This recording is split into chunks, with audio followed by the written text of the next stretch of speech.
Hello, everyone, and welcome to Rapid Report, your trusted destination for sharp, in-depth analysis of the global events shaping our world. Tonight, we dive into a crisis as surprising as it is revealing. A true food war between the United States and Canada. A historic drought devastates the American Midwest, collapsing wheat production. Washington demands action. Ottawa responds strategically. And within hours, the North American balance begins to shift. But beyond wheat, this is a battle over sovereignty, power, and influence. Are we witnessing the end of a long-standing special relationship between two historic allies? Is Canada asserting a more independent and strategic posture on the global stage?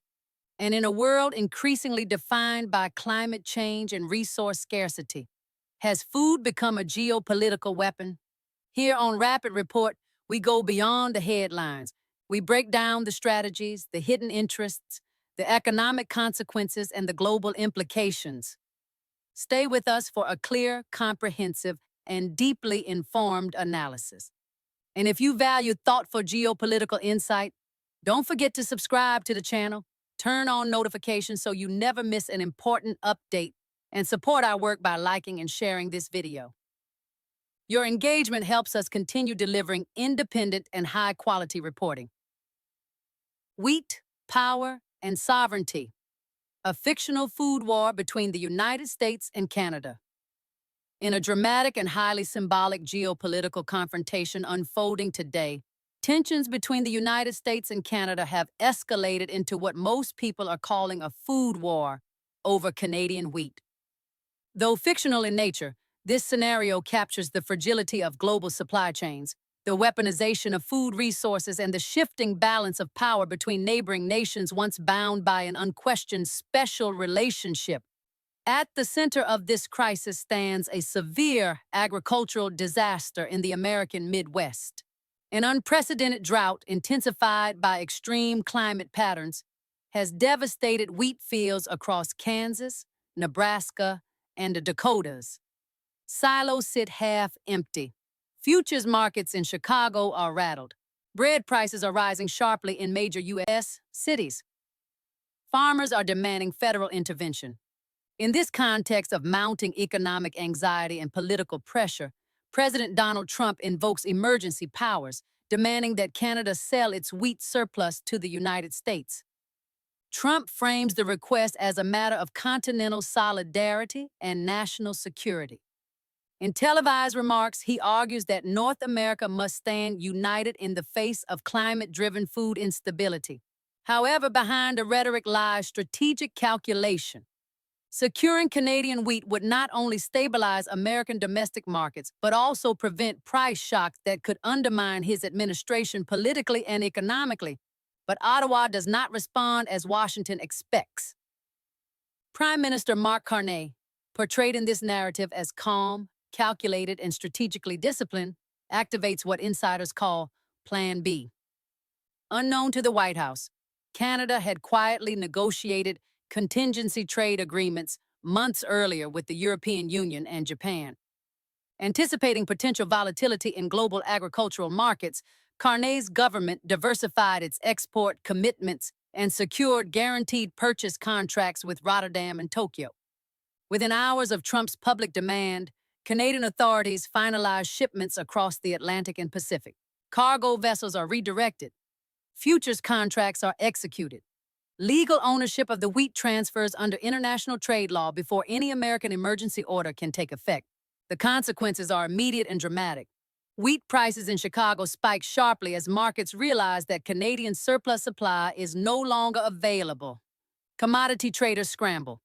The White House faces criticism from opposition lawmakers who accuse the administration of underestimating Ottawa.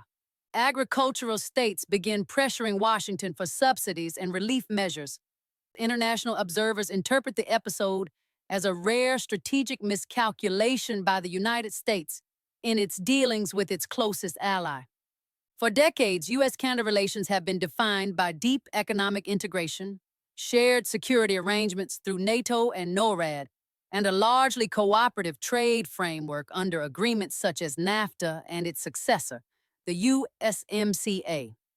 Disputes over softwood lumber, dairy quotas, and pipelines have arisen periodically, but the underlying partnership remained resilient. This fictional wheat crisis represents something different: the politicization of food as a strategic asset. In today's world, agricultural commodities are no longer merely market goods. They are instruments of leverage. Climate change has increased the volatility of harvests. Water scarcity affects production capacity. Supply chains remain vulnerable to geopolitical shocks, pandemics, and shipping disruptions. Under such conditions, nations with agricultural surpluses possess quiet but powerful influence. Mark Carney's move signals a broader transformation. Rather than yielding to American pressure based on historical alliance patterns, Canada asserts its sovereign right to determine the destination of its resources according to international law and pre-negotiated trade agreements. By acting swiftly and within the rules of the World Trade Organization, Ottawa avoids direct confrontation while effectively neutralizing Washington's leverage. The symbolism is profound. The so-called special relationship between the United States and Canada has traditionally implied asymmetry: economic, demographic, and military. The United States, as the global superpower, often shaped the terms of engagement. Canada, though prosperous and stable, operated within that gravitational orbit. This episode suggests the emergence of a more assertive Canadian posture. It reflects a world in which middle powers diversify partnerships, hedge against unpredictability, and rely on multilateral frameworks to protect national interests. The European Union and Japan, for their part, benefit strategically. By securing Canadian wheat quickly, they reinforce trade ties with Ottawa while demonstrating that supply diversification reduces dependence on any single dominant power. Rotterdam becomes the symbolic gateway of Canadian grain into Europe. Tokyo ensures food security for its population while strengthening diplomatic alignment with Canada. Meanwhile, domestic political narratives intensify in both countries.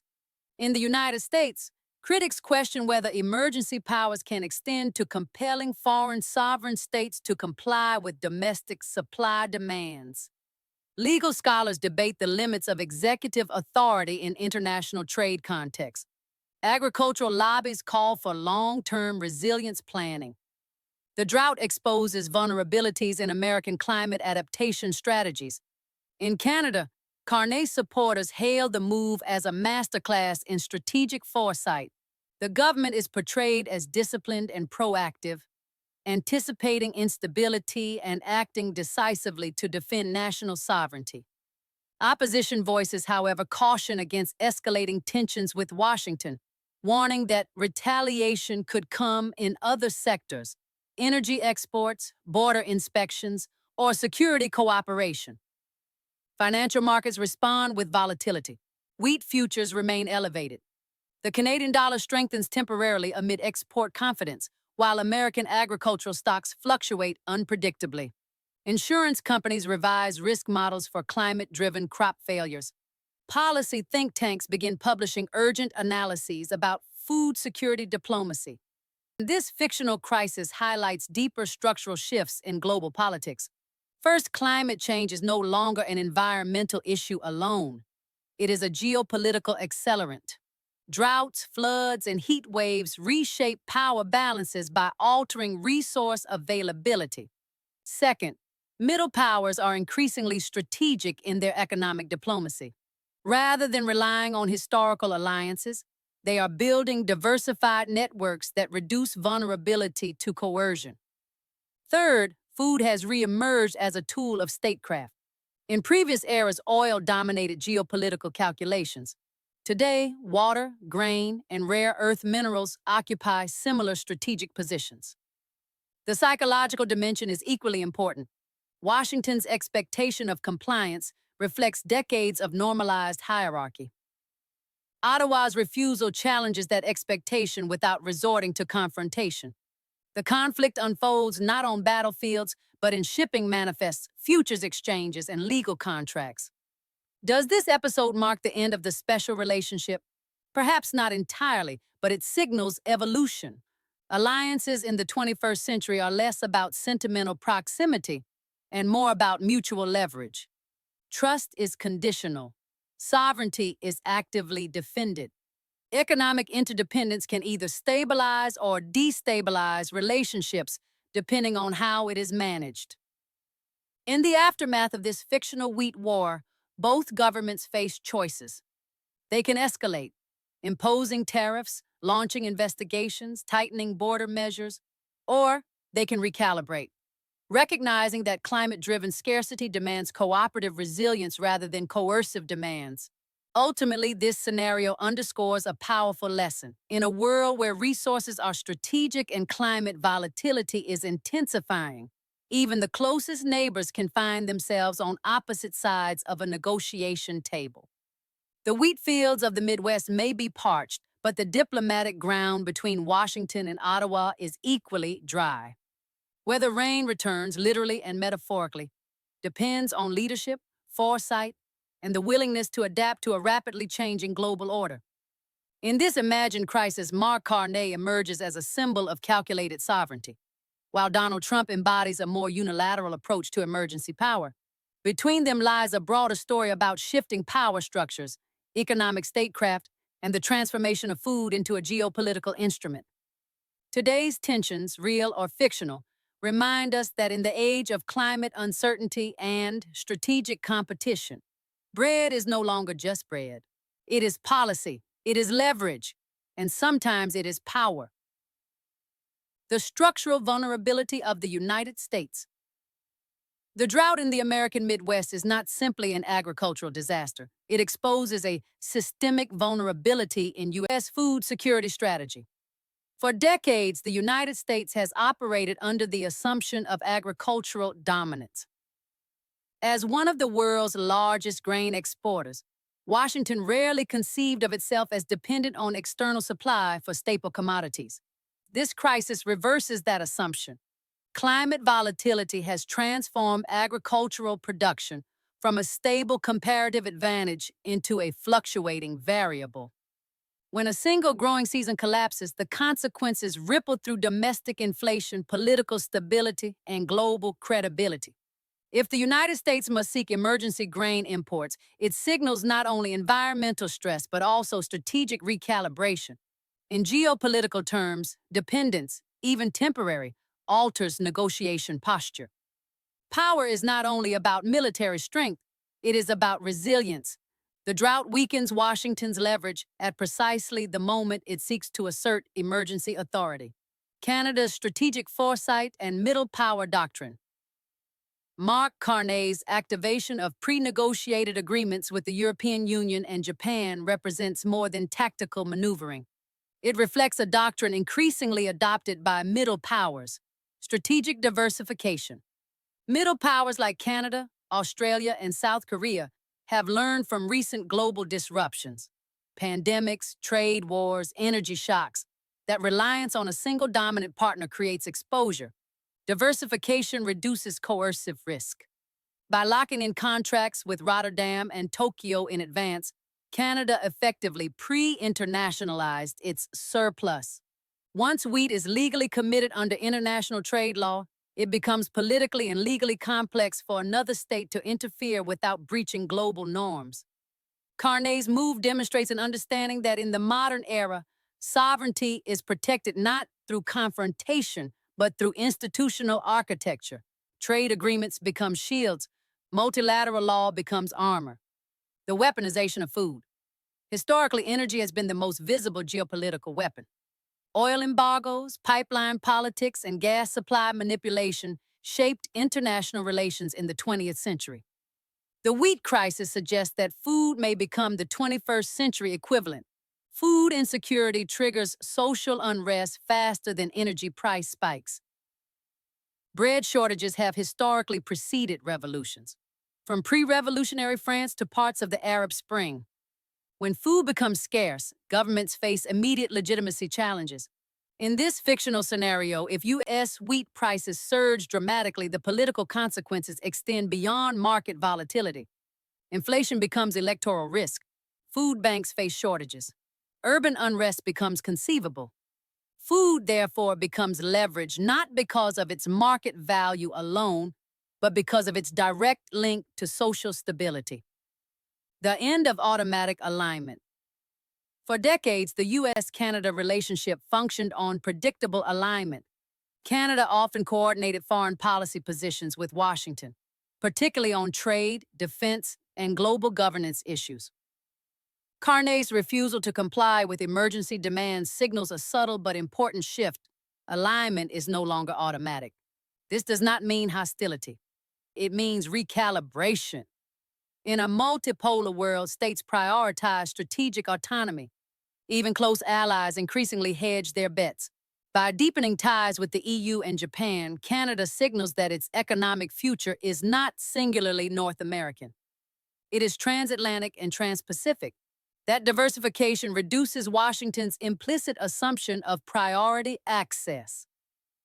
Domestic political calculations.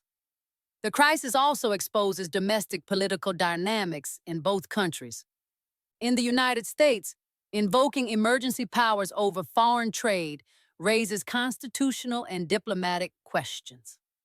Critics would likely argue that demanding resource transfers from a sovereign ally contradicts free market principles and undermines long-term trust. If the White House appears reactive rather than strategic, political opponents may frame the episode as mismanagement of climate resilience planning. In Canada, Carney's decision strengthens nationalist narratives around sovereignty. By standing firm, he reinforces public confidence in Canada's independent global role. However, this approach carries risks.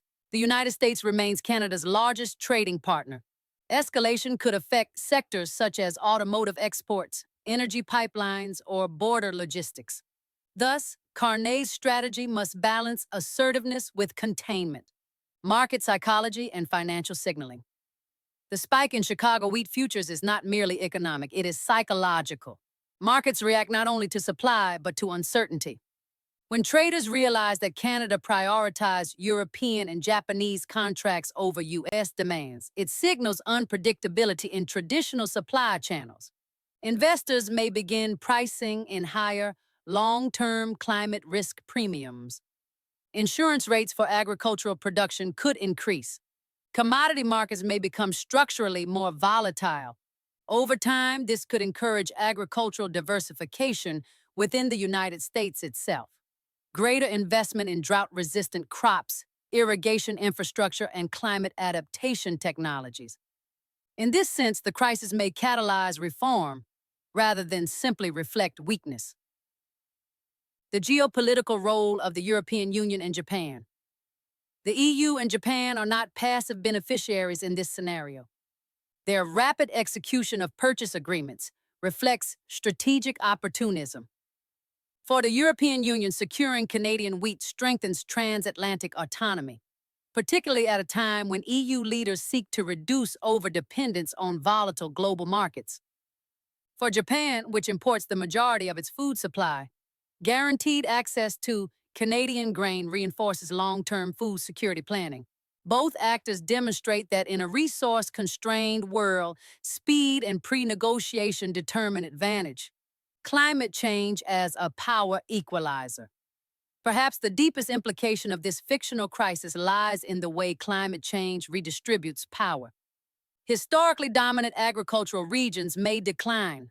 Northern countries, including Canada, may experience longer growing seasons and increased yield potential. If climate patterns continue shifting, Canada could become one of the world's most strategically important grain exporters. In that scenario, food diplomacy becomes a central pillar of Canadian foreign policy. Climate change does not eliminate power hierarchies, but it reshuffles them. The psychological break in the special relationship. The symbolic dimension of this episode may be more lasting than the economic shock. For Washington, the assumption of immediate Canadian compliance is disrupted. For Ottawa, the confidence to act independently without seeking U.S. approval represents psychological emancipation. Such moments redefine relationships. Even if tensions de-escalate, the memory of divergence alters future negotiations. Each side recalculates expectations. Long-term scenarios. If tensions persist, Several trajectories are possible. Negotiated reset. Both governments agree on a joint climate resilience framework, institutionalizing cooperative grain reserves. Trade retaliation. The United States imposes targeted tariffs, escalating economic friction. Strategic realignment. Canada deepens trade integration with Europe and Asia, reducing U.S. centrality over time. Agricultural arms race. The U.S. accelerates investment in drought-resistant technology, reclaiming dominance. The outcome depends on leadership choices and the willingness to recognize that climate-driven scarcity demands systemic adaptation rather than reactive pressure. What this wheat crisis ultimately reveals is simple yet profound. In a rapidly changing world, resources are no longer just economic assets. They are strategic tools. Climate change is reshaping power. Alliances are evolving. And even the closest partners can find themselves in tension when vital national interests are at stake. This confrontation between Washington and Ottawa, whether temporary or transformational, may mark a turning point. A world where food security becomes national security, and where middle powers like Canada play their cards with calculated precision. The question now is clear. Is this a short-term dispute, or the beginning of a new geopolitical era in North America? We want to hear your perspective. Share your thoughts in the comments below. If this analysis brought you clarity and deeper understanding, support Rapid Report by subscribing today, liking this video, and sharing it with others who care about global affairs. Thank you for watching. We'll see you soon for another critical update on Rapid Report.